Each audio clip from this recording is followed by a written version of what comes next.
여러분 혹시 여러분이 아끼고 소중히 여기는 보배를 간직하고 계십니까? 지금 내가 갖고 있는 보배를 한번 떠올려 보시기 바랍니다. 보배를 갖고 계신 분들은 그 보배를 떠올리기만 해도 기분이 좋아질 것 같습니다. 각자 떠올린 보물, 각자 간직한 보물이 비슷한 것도 있겠지만 각자 취향과 인생살이의 모양에 따라서 서로 다른 점이 많을 것 같습니다. 질문을 하나 더 드리겠습니다. 여러분이 떠올리고 간직한 그것이 여러분에게 왜 소중한 보배입니까? 여러분이 갖고 계신 그 보배, 그 보물이 여러분 인생에 있어서 얼마만큼 소중합니까? 내 인생, 내 삶 전부를 거기에 그 보배에 다 걸어도 괜찮을 만큼의 가치를 가지고 있습니까? 그것만 있다면 다른 건 하나도 없어도 상관없을 만큼 그 보배가 내 삶에 정말 가장 중요합니까? 각자 마음속으로 답을 한번 해보시면 좋겠습니다. 오늘 우리가 읽은 성경 본문에서 사도 바울은 자신의 보배에 대해서 분명히 밝히고 있습니다. 사도 바울은 예수 그리스도의 이름, 예수 그리스도의 복음이 곧 우리의 보배라고 선포하고 있습니다. 예수 그리스도는 바울이 전하는 메시지의 핵심이고 바울이 전하는 메시지의 목적입니다. 왜냐하면 예수 그리스도가 바울의 인생을 완전히 뒤바꿔 놓았기 때문입니다. 바울은 자신이 진리라 믿는 것을 쫓아서 열심히 살았습니다. 그런데 예수 그리스도를 만나고 나서 진짜 진리, 참 진리를 찾았습니다.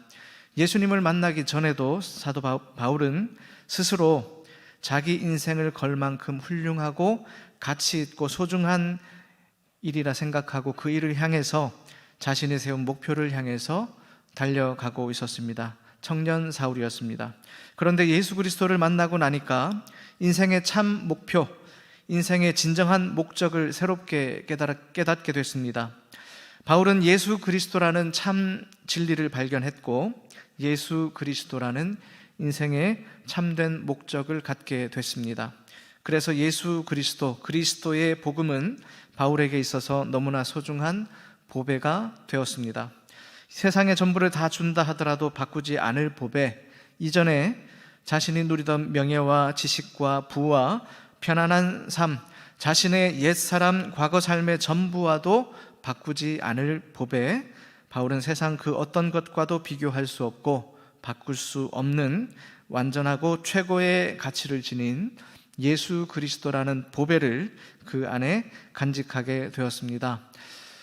오늘 우리가 읽은 고린도후서 본문 말씀, 사도 바울의 권면의 말씀을 통해서 우리 역시 가장 아끼고 소중히 여겨야 할 보배에 대해서, 이 보배를 가진 사람이라면 어떠한 인생을 살아야 하는지에 대해서 함께 생각해 보겠습니다. 첫째, 예수 그리스도라는 보배를 가진 사람으로서 우리는 주님의 종으로, 그리고 세상을 섬기는 종으로 살아야 합니다. 우리 5절 말씀 함께 읽겠습니다. 시작. 우리는 우리를 전파하는 것이 아니라 오직 그리스도 예수의 주 되신 것과 또 예수를 위하여 우리가 너희의 종 된 것을 전파함이라. 아멘.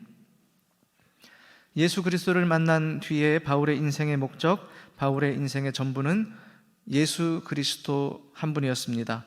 바울은 자신의 인생을 송두리째 바꾸어 놓은 보배, 새로운 인생의 목표, 새로운 삶을 살게 해준 예수 그리스도의 복음을 혼자만 간직하고 있을 수 없었습니다.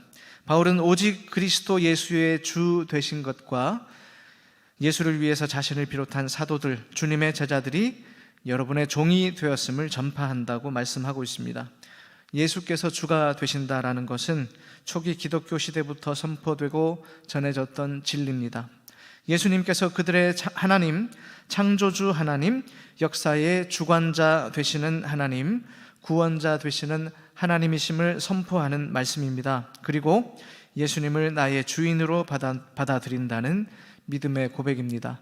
예수 그리스도의 사도들과 제자들은 예수님을 주로 고백하고 예수님을 삶의 주인으로 모시면서 예수님의 종, 그리고 그리스도의 종으로서 살았습니다. 주님의 종이 되어서 교회를 섬기고 이웃을 섬기고 세상을 섬겼습니다. 사도 바울이 고백하고 있는 것처럼 오늘 우리가 예수님의 주 되심을 인정한다면 우리는 주님의 종으로서 마땅히 주님을 섬길 뿐 아니라 주님의 몸된 교회를 섬기는 종이요, 우리의 형제 자매, 우리의 이웃을 섬기는 종, 세상을 섬기는 종으로 살아가야 합니다. 여러분, 예수님께서 나의 주 되심을 믿고 계시죠? 예수님께서 내 삶의 주인 되심을 인정하고 계시리라 생각합니다. 그렇다면 우리는 주님의 종으로 살아가야 합니다. 목회자들, 사역자들 뿐 아니라 예수 그리스도를 구주로 믿는다면, 예수님을 주님으로 부르고 있다면 모든 성도, 모든 그리스도인들이 다 주의 종으로 살아가야 합니다. 우리 모두는 주님의 종으로서 교회를 섬기고 이웃을 섬기고 세상을 섬겨야 합니다. 주님의 종으로서 주님 뜻대로 살아야 합니다. 주님 명령에 복종해야 합니다. 충성을 다해서 성실하게, 신실하게 주님의 몸된 교회를 섬기고 이웃을 섬겨야 합니다. 십자가의 삶으로 우리를 온전히 섬기신 주님의 그 사랑, 그 섬김으로 우리도 그렇게 우리의 이웃을, 이 세상을 사랑하고 섬기며 살아가야 할 것입니다. 저는 아직까지 누군가 저를 목사님이라고 부르는 게 어색할 때가 많습니다.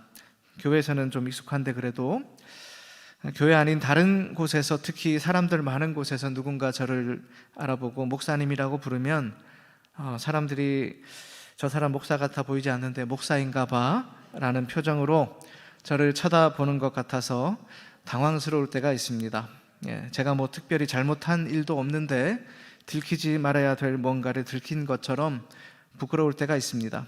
목사라는 칭호도 어색한데 주의 종이라는 그런 호칭은 더 부담이 되는 것 같습니다. 누군가 저에 대해서 기도를 하시면서 주의 종이라는 표현을 하시면 저는 부끄럽고 어색해서 자꾸만 고개를 더 숙이게 됩니다. 다른 분들은 안 그런 것 같은데요, 저는 유독 목사나 주의 종이라는 호칭을 부담스러워 하는 것 같아서 그 이유가 뭔지 생각을 해봤습니다. 저는 아직 목사라고 불리기에는 많이 부족하다는 생각이 들었습니다. 더군다나 주의 종이라 칭하기에는 더 많이 모자란 사람인 것 같습니다. 그래도 뭐 어쩌겠습니까? 저는 계속 노력할 뿐입니다. 금세 나아지진 않겠지만 목사다운 목사, 주의 종다운 주의 종으로 살아가려고 발버둥 치는 수밖에 없을 것 같습니다. 언젠가 사도 바울처럼 사람들 앞에서, 주님 앞에서 스스로를 주의 종으로 자신 있게 당당하게 인정하고 소개할 수 있기를 기대해 봅니다. 여러분은 어떠십니까? 주님을 섬기는 주의 종답게, 교회와 이웃을 섬기는 종답게 그렇게 살고 계십니까? 알고는 있고 말로는 쉬운데 그게 그리 쉬운 것 같지는 않습니다. 쉽지 않다고 해서 포기할 일은 아니고, 포기해서는 안 될 일이고, 그게 또 불가능한 것은 아닌 것 같습니다. 우리 삶의 걸음을 한 발짝 내디딜 때마다 우리가 주님을 주인으로 모신 주의 종임을 스스로 계속해서 되뇌면서 주님께서 나에게 원하시는 것이 무엇인지, 주님께서 정말 기뻐하시는 것이 무엇인지 묵상하고 고민하면서 살아갈 수 있으면 좋겠습니다. 매일의 삶 속에서 우리가 주님께서 바라고 원하시는 대로 주님 뜻대로 살아가기 위해서 열심히 노력한다면 서로가 서로를 주의 종이라 불러도 어색하지 않을 그런 때가 오게 되리라 생각합니다. 예수 그리스도를 보배로 가진 자로서 주님을 섬기고 이웃과 세상을 섬기는 주의 종으로 살아가는 우리 모두가 될 수 있기를 간절히 소망합니다. 두 번째로, 예수 그리스도라는 보배를 가진 자로서 우리는 하나님의 능력을 온전히 의지해야 합니다. 우리 7절 말씀 함께 읽겠습니다. 시작. 우리가 이 보배를 질그릇에 가졌으니 이는 심히 큰 능력은 하나님께 있고 우리에게 있지 아니함을 알게 하려 함이라. 아멘. 사도 바울은 고백합니다. 우리가 이 보배를 질그릇에 가졌다. 질그릇처럼 깨지고 부서지기 쉬운 우리, 질그릇처럼 볼품없고 연약하고 천한 우리가 이 보배를 담고 있다. 그릇이 보배를 담으면 보배를 담은 그릇, 귀하고 소중한 그릇이 됩니다. 그 그릇이 무엇을 담고 있느냐에 따라서 그 그릇의 가치는 달라질 수밖에 없습니다. 바울의 고백처럼 질그릇과 같은 연약한 인간이라 하더라도 그 안에 보배를 담고 있으면 그 그릇 역시 귀하고 소중한 그릇이 되는 것입니다. 사실 이 귀한 보배를 담을 수 있는 그릇은 질그릇밖에 없습니다. 비싸고 빛이 나고 값어치 있는 금그릇, 은그릇에는 이 놀랍고 신비로운 보배를 담기가 어렵습니다. 예수라는 보배, 그리스도의 복음이라는 이 보배는 오직 질그릇에만 담을 수 있습니다. 우리 인간이라는 존재는 단 한 사람도 예외 없이 모두 다 질그릇과 같은 존재입니다. 질그릇은 깨지기 쉽고 부서지기 쉽습니다. 볼품도 없습니다. 하나님이 그렇게 만들어 놓으셨습니다. 그런데 놀랍게도 하나님은 그 질그릇을 보배를 담는 그릇으로 사용하려고 만드셨습니다. 예수 그리스도라는 보배는 주님 앞에서 자신의 질그릇임을 인정하는 사람, 자신은 참으로 연약하고 천박하고 보잘것없는 존재임을 인정하는 자에게 담길 수 있습니다. 자신을 금그릇, 은그릇처럼 귀하고 값비싼 그릇이라고 생각하는 사람은 결코 이 귀한 보배를 담을 수가 없습니다. 참으로 놀라운 하나님의 신비입니다. 여러분, 금그릇, 은그릇이 되고 싶으십니까? 아니면 질그릇이 되고 싶으십니까? 금그릇, 은그릇처럼 빛나는 소위 세상에서 잘 나가는 인생이라 하더라도 그 안에서 참된 보배를 담고 있지 않는다면 보잘것없는 질그릇보다 더 못한 인생이 되고 맙니다. 겉모습을 어떻게 보기 좋게 꾸미고 겉사람을 얼마나 값비싼 보석으로 화려하게 치장하느냐가 중요한 게 아닙니다. 그것보다 오히려 내 안에, 내 인생에, 내 삶의 그릇에 무엇을 담느냐가 중요합니다.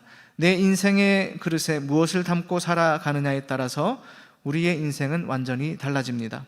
하나님 앞에서 나라는 존재는 참으로 작고 연약하고 보잘것없는 정말 천하고 깨지기 쉬운 질그릇과 같다는 사실을 겸손히 인정하고 그 사실을 받아들일 때 하나님은 우리 인생을 온 우주보다 크신 하나님, 만유의 주 되시는 예수 그리스도를 담을 만한 보배로운 그릇, 생명을 담을 만한 아름답고 사랑스럽고 존귀한 그릇으로 만들어 주실 것입니다.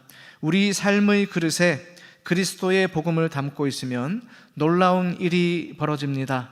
질그릇 같은 우리 인생에 그리스도의 복음이 담겨질 때 우리를 통해서 전지전능하신 하나님의 능력이 나타나게 됩니다. 사도 바울이 고백합니다. 심히 큰 능력은 하나님께 있고 우리에게 있지 아니함을 알게 하려 함이라. 사도 바울이 지금껏 그리스도의 복음을 위해서 행한 모든 사역, 모든 일들 가운데 실제로 역사하신 분은 심히 큰 능력, 엄청난 능력을 가지신 하나님이시라는 고백입니다. 그리스도라는 보배를 담은 바울의 인생은 하나님의 크신 능력을 나타내는 참으로 존귀하고 보배로운 그릇, 능력의 그릇이 되었습니다. 여러분 삶 속에서 하나님의 크신 능력을 경험하기 원하십니까? 그렇다면 하나님 앞에서 내가 연약한 질그릇임을 인정하고 주님 되시는 예수 그리스도를 내 안에 온전히 담아내시면 좋겠습니다. 예수 그리스도의 복음을 질그릇 같은 내 삶의 소중한 보배로 간직하시기 바랍니다. 그때 복음의 능력이, 하나님의 심히 큰 능력이, 엄청난 능력이 우리 삶 가운데 나타나게 될 것입니다. 금그릇, 은그릇이 되려고 그렇게 되는 것이 쉬운 일도 아니겠지만 굳이 그렇게 되려고 애쓰고 노력할 필요가 없습니다. 그런 노력보다는 질그릇같이 부서지기 쉽고 연약하고 보잘것없다 하더라도 우리의 연약한 그릇에 보배이신 예수 그리스도를 더 온전히 담아내려고 애쓰고 노력하는 편이 훨씬 더 좋습니다. 보배이신 예수 그리스도께서 우리 안에 거하시면 우리의 연약함 가운데 강한 능력으로 역사하시기 때문입니다. 질그릇같이 연약한 내 삶에 예수 그리스도라는 위대한 보배를 잘 담고 소중히 간직하고 살아감으로 나의 연약함 가운데 심히 큰 능력으로 역사하시는 우리 주님의 은혜를 삶 속에서 날마다 풍성히 경험하는 우리 모두가 될 수 있기를 간절히 소망합니다. 세 번째로 예수 그리스도라는 보배를 가진 자로서 우리는 우리 삶의 전부를 주님께 드려야 합니다. 우리 8절부터 10절까지 말씀을 함께 읽겠습니다. 시작. 우리가 사방으로 우겨쌈을 당하여도 쌓이지 아니하며 답답한 일을 당하여도 낙심하지 아니하며 박해를 받아도 버림바 되지 아니하며 거꾸러뜨림을 당하여도 망하지 아니하고 우리가 항상 예수의 죽음을 몸에 짊어짐은 예수의 생명이 또한 우리 몸에 나타나게 하려 함이라. 아멘. 사도 바울은 예수 그리스도 복음이라는 보배를 발견한 이후에 그 보배를 위해서 자기 삶을 주님께 온전히 내어드렸습니다. 사실 그리스도라는 보배를 내 삶의 질그릇 안에 오롯이 담아내기 위해서는 나의 삶 전체를 주님 되시는 예수 그리스도께 내어드리는 과정이 반드시 필요합니다.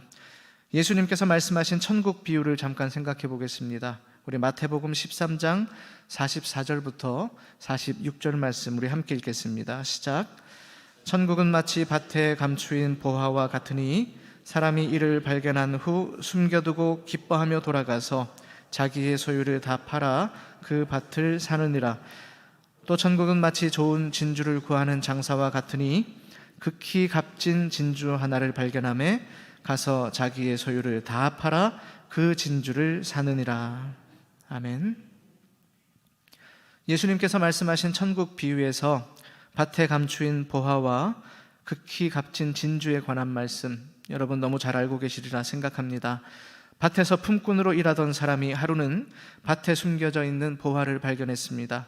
그 사람은 그 보화가 너무나 갖고 싶었습니다. 그런데 그 보화는 그 밭의 주인의 것이지 품꾼으로 일하러 온 자신의 것이 아니었습니다. 그 보화가 자신의 것이 되게 하려면 그 밭을 통째로 사는 수밖에 없었습니다. 이 품꾼은 그 귀한 보화를 너무 갖고 싶어서 자신이 가지고 있던 모든 소유를 다 팔아서 밭의 주인을 찾아갔습니다. 그는 자신의 소유를 밭의 주인에게 다 내어주고서 기어코 그 밭을 샀습니다. 마침내 품꾼은 자신이 그렇게도 갖고 싶었던 귀한 보화를 얻게 됐습니다.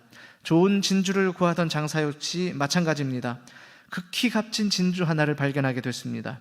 그 진주를 무슨 수를 써서라도 손에 쥐고 싶었습니다. 그래서 이 장사 역시 자기 모든 소유를 팔아서 그 진주를 샀습니다. 그렇게 자기 소유의 전부를 다 내어주고 나서야 자신이 갖고 싶었던 매우 값진 진주, 귀한 진주를 손에 넣게 되었습니다. 이처럼 천국은 마치 밭에 감추인 보화와 같고 극히 값진 진주와 같다는 말씀입니다. 그 귀한 보화, 그 값진 진주를 얻기 위해서는 전 재산 모든 소유를 다 내어놓아야 했습니다. 다시 말하면 세상에서 가장 귀한 보화, 가장 값진 진주를 얻기 위해서는 자신의 전부를 다 내어놓아야 했던 것입니다. 예수님께서 말씀하신 천국에 관한 비유와 오늘 사도 바울이 말하고 있는 질그릇에 담긴 보배는 다른 얘기가 아닙니다. 사도 바울이 말하고 있는 보배, 예수 그리스도, 예수 그리스도의 복음이라는 이 보배를 질그릇과 같은 연약한 우리 인생에 제대로 온전히 담아내기 위해서는 우리 삶의 전부를 온전히 주님께 내어놓아야 함을 말씀하고 있습니다. 물론 생명의 복음, 구원의 복음, 생명의 이름, 구원의 이름, 능력의 이름, 영원한 생명, 영원한 천국을 내가 가진 소유, 내가 가진 재산 다 판다고 해서 가질 수 있는 것은 결코 아닙니다. 예수님 말씀하신 비유에서도 사실 천국이라는 보화, 천국이라는 값진 진주는 그들이 가진 소유를 다 팔아서 살 수 있는 것이 아니었습니다. 우리에게 천국은 너무나 소중하기 때문에 그 천국은 나의 전부를 다 들여서라도 소유할 만한 충분한 가치가 있음을 가르쳐 주시는 말씀입니다. 우리 삶의 전부를 주님께 다 내어드릴 때 주님께서는 우리가 내어놓은 그 값어치에 상관없이 우리에게 천국을 허락해 주십니다. 우리가 가진 소유의 크고 작음에 상관없이 우리가 온전한 믿음을 가지고 주님 앞에 나아갈 때, 우리 삶의 전부를 주님께 내어 맡길 때 우리가 천국을 소유할 수 있다는 말씀입니다. 삶을 온전히 내어 드림으로 질그릇 같은 그의 인생에 예수 그리스도라는 보배를 가득 담았던 사도 바울이 이렇게 고백하고 있습니다. 우리는 사방으로 우겨쌈을 당해도 쌓이지 않고 답답한 일을 당해도 낙심하지 않습니다. 우리는 박해를 받아도 버림받지 않고 거꾸러뜨림을 당해도 망하지 않습니다. 우리는 항상 예수의 죽음을 몸에 짊어지고 있는데 그 이유는 우리 몸에 예수의 생명이 나타나게 하기 위함입니다.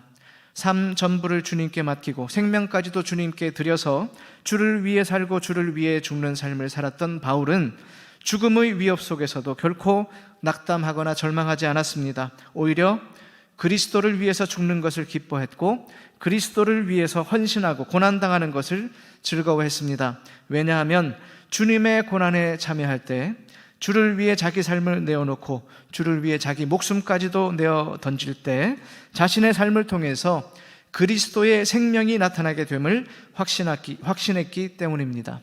우리 12절 말씀 우리 함께 읽겠습니다. 시작. 그런즉 사망은 우리 안에서 역사하고 생명은 너희 안에서 역사하느니라. 바울을 비롯한 사도들이 그리스도의 제자들이 주를 위해 고생을 자처하고 주를 위해 죽을 각오를 하고 주를 위해 자기 생명을 들여서 순교자가 되었더니 그 안에서 예수의 생명이 나타나서 예수 그리스도로부터 흘러나온 생명이 죽은 영혼을 살리게 되었다는 말씀입니다.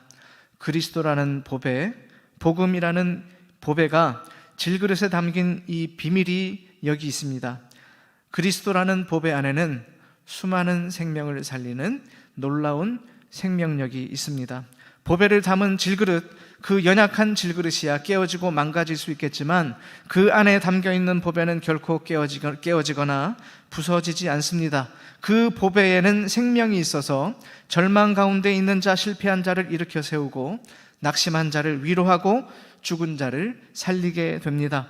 질그릇같이 약하고 천한 그릇에 보배가 담겼더니 놀라운 생명이 그 질그릇을 통해서 나타났습니다. 그 질그릇 안에 담긴 보배가 생명의 역사를 일으켰습니다. 이 정도면 그 질그릇은 충분히 성공적인 인생이라 말할 수 있을 것 같습니다. 생명의 능력이 나타나는 인생, 나는 죽고 그리스도는 살고 나는 죽고 내 안에서 역사하시는 그리스도의 생명으로 남을 살리는 인생, 이런 인생이 참으로 멋지고 아름답고 가치 있는 인생임이 틀림이 없습니다. 그리스도를 보배로 가진 자로서 내 삶의 전부를 주님께 온전히 내어드림으로 나는 죽고 예수로 사는 인생, 내 안에서 역사하시는 그리스도의 생명의 능력으로 많은 영혼을 살리는 하나님의 구원의 역사에 동참하는 우리 모두가 될 수 있기를 간절히 소망합니다. 이번에 스리랑카 단기 선교를 통해서 예수 그리스도가 가장 귀한 보배라는 사실을 분명히 확인할 수 있었습니다. 저희 팀이 성서공예 팀과 함께 이번 기간에 전달한 성경은 스리랑카 현지 언어로 사용되는 시날라어 그리고 타미로로 된 성경 800권 정도 되는 것 같습니다. 4일 동안 저희 팀이 11개, 12개 교회를 방문을 했습니다. 제가 정확하게 세어보지는 않았지만 가는 곳마다 적게는 1, 20명, 많게는 4, 50명 정도의 성도들이 모여 있었습니다. 그리고 방문하는 교회마다 인근의 여러 교회 목회자들도 그곳에서 함께 저희 팀을 기다리고 있었습니다. 이런 기회가 아니면 성경이 없는 성도들에게 성경을 전해주기가 거의 불가능하기 때문에 서로 연락을 해서 성경책을 보급하는 그 현장에 찾아오게 된 것입니다. 성경책을 살 만한 돈이 없기 때문에 개인 성경책 가지는 것이 평생 소원인 성도들이 많이 있었습니다. 방문하는 교회마다 몇 명의 성도들이 간증을 했습니다. 계산해 보니까 총 20-30명의 성도들이 간증을 했던 것 같습니다. 제가 그 내용을 다는 기억하지 못하지만 정말 힘들고 어려운 일을 겪으면서 살았던 분들이 많았습니다. 그런데 하나같이 모두 다 예수님 믿고 하나님 말씀을 알게 되고 하나님 말씀을 붙들고 기도하면서 그 어려운 시기를 이겨냈습니다라고, 하나님의 말씀이 아니었다면, 예수님을 믿지 않았다면 그 힘든 시기를 결코 이겨낼 수 없었을 것이라고 고백을 했습니다. 그들에게 있어서 가장 소중한 보배는 성경이요 예수 그리스도였습니다. 제가 충분히 조사를 해본 적은 없습니다만 우리 한국교회 성도들보다 성경 말씀을 훨씬 더 사모하고 소중히 여기는 분들이 아닌가 그렇게 생각을 했습니다. 여기 계신 성도님들은 다들 성경 말씀을 사모하고 소중히 여기시는 분들이라 그분들과 말씀에 대한 사모함이 크게 차이가 나지 않을지 모르겠습니다. 그런데 최소한 저보다는 몇 배는 더 말씀을 사모하는 분들이라는 확신을 갖게 됐습니다. 그래서 개인적으로 그분들 앞에서 부끄러운 마음이 들었습니다. 개인적으로 큰 도전을 받았습니다. 저도 그분들처럼 성경을, 하나님 말씀을 더욱 간절히 사모하고 주님을 더욱 갈망해야 하겠다는 생각을 하게 됐습니다. 스리랑카에서 보냈던 시간들을 돌이켜보니까 지금 우리가 누리고 있는 이 은혜가 얼마나 큰 은혜인지 새삼 느끼게 됩니다. 지금은 종교 간의 갈등이 예전에 비해서는 많이 해소가 되긴 했지만 불과 몇 년 전에 부활절 예배 중에 테러가 발생하기도 했습니다. 스리랑카가 여전히 불교 국가라서 길거리 곳곳에 불상들이 세워져 있습니다. 가정교회에서 예배를 드릴 때 마음껏 큰 소리로 찬양하는 것도 이웃이 들을까 조심스러워하는 경우가 있다고 합니다. 기독교인이라고 밝히면 사회적으로 불이익을 당하는 경우가 많아서 당당하게 밝히는 것도 쉽지 않은 분위기라고 합니다. 물론 저희가 방문했던 몇몇 교회는 지역 주민을 사랑으로 잘 섬기고 도우면서 이웃들에게 신뢰를 얻어서 부흥하는 교회에 당당하게 예배하고 힘차게 찬양하면서 신앙생활하는 경우도 있었습니다. 어려운 상황 속에서 믿음을 지키고 하나님 말씀을 사모하고 예수님을 사모하면서 간절함으로 예수님의 이름을 부르고 성경책을 받아들고 기뻐하는 스리랑카 성도들의 모습을 생각해 보면 너무나 편하게 신앙생활하고 있는 저의 모습이 부끄러워지고 그들의 믿음을 존중하고 존경하지 않을 수 없었습니다. 성서공회를 통해서 성경 보급 후원금을 보내고 그 현장에 가보지 않았더라면 몰랐을 것입니다. 직접 가서 만나고 보고 듣고 경험하고 나니까 그들에게 얼마나 성경이 필요한지, 그들이 얼마나 주님을 사랑하고 예배를 사모하는지 분명하게 알게 됐습니다. 우리는 정말 소중한 보배인 성경 말씀을 언제든지 마음껏 펼쳐서 읽을 수 있고 가장 보배로운 이름인 예수 그리스도의 이름을 얼마든지 마음껏 부를 수가 있습니다. 오늘도 이렇게 좋은 환경 속에서 하나님을 예배할 수 있음에 감사할 수 있으면 좋겠습니다. 말씀을 정리하겠습니다. 예수 그리스도라는 보배를 가진 자로서 주님의 종으로, 세상을 섬기는 종으로 살아가십시오. 이번에 주님의 사랑과 함께 성경을 전달하면서 그분들이 저희를 주님의 종으로 대해 주셔서 너무 황송했습니다. 부족하지만 성도님들의 후원과 기도를 통해서 우리가 믿음 안에서 보배이신 예수 그리스도를 가진 자로서 주의 일을 맡아서 감당하는 주의 종으로서 작은 역할을 할 수 있었던 것 같아서 너무나 감사했습니다. 주님의 능력을 온전히 의지함으로 연약한 나를 통해 역사하시는 주님의 크신 능력을 경험할 수 있으면 좋겠습니다. 스리랑카 교회 성도들의 간증을 통해서 그들의 연약한 삶 속에서 주님께서 능력으로 역사하고 계심을 분명히 확인할 수 있었습니다. 그분들은 스리랑카 땅에서, 우리는 이 대한민국 땅에서 보배이신 그리스도를 우리 삶에 온전히 모시고 살아감으로 주님의 크고 강한 능력을 더욱 풍성히 경험할 수 있기를 간절히 소망합니다. 이번 단기 선교팀이 미약하지만 우리의 시간과 작은 믿음과 주님에 대한 사랑의 마음을 주님께 내어드렸을 때 주님께서 우리의 작은 헌신을 통해서 생명의 역사를 이루신 줄로 믿습니다. 가장 소중한 보배이신 주님께 부족하고 연약하고 보잘것없지만 약점투성이지만 나의 전부를 주님께 내어드림으로 내 삶을 통해서 주님의 생명의 역사가 나타나는 놀라운 은혜를 풍성히 경험하는 우리가 될 수 있기를 주님의 이름으로 축복합니다. 기도하겠습니다.